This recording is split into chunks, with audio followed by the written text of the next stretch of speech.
తమిళనాడు రాష్ట్రంలోని రామనాథపురంలో పంబన్ బ్రిడ్జి ప్రారంభానికి సిద్ధమైంది. శ్రీరామనవమి సందర్భంగా మధ్యాహ్నం 12:45 పంబన్ బ్రిడ్జిని ప్రారంభించి జాతికి అంకితం చేయనున్నారు మోడీ.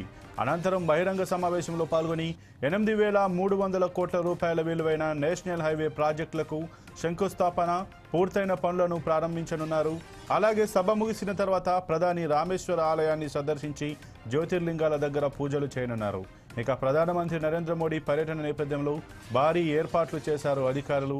అయితే రామేశ్వరం, తాంబరం మధ్య బ్రిటిష్ కాలంలో నిర్మించిన పంబన్ బ్రిడ్జి స్థానంలో కొత్త వంతెనను కేంద్ర ప్రభుత్వం నిర్మించింది.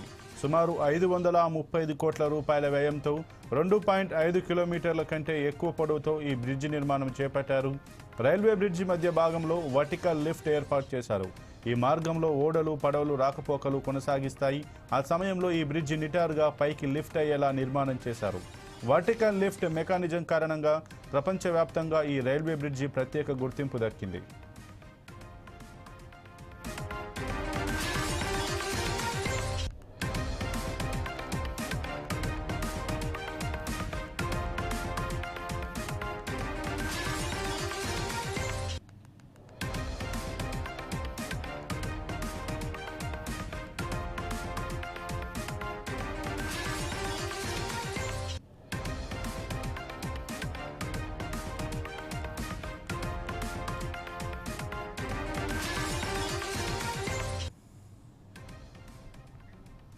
తమిళనాడు రాష్ట్రంలోని రామనాథపురంలో పంబన్ బ్రిడ్జ్ ప్రారంభానికి సిద్ధమైంది. శ్రీరామనవమి సందర్భంగా మధ్యాహ్నం 12:45 పంబన్ బ్రిడ్జిని ప్రారంభించి జాతికి అంకితం చేయనున్నారు మోడీ.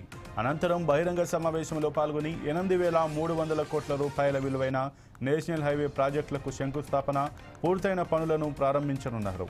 అలాగే సభ ముగిసిన తర్వాత ప్రధాని రామేశ్వర ఆలయాన్ని సందర్శించి జ్యోతిర్లింగాల దగ్గర పూజలు చేయనున్నారు. ఇక ప్రధానమంత్రి నరేంద్ర మోడీ పర్యటన నేపథ్యంలో భారీ ఏర్పాట్లు చేశారు అధికారులు. అయితే రామేశ్వరం, తాంబరం మధ్య బ్రిటిష్ కాలంలో నిర్మించిన పంబన్ బ్రిడ్జ్ స్థానంలో కొత్త వంతెనను కేంద్ర ప్రభుత్వం నిర్మించింది. సుమారు 535 కోట్ల రూపాయల వ్యయంతో 2.5 కిలోమీటర్ల కంటే ఎక్కువ పొడవుతో ఈ బ్రిడ్జ్ నిర్మాణం చేపట్టారు. రైల్వే బ్రిడ్జ్ మధ్య భాగంలో వర్టికల్ లిఫ్ట్ ఏర్పాటు చేశారు.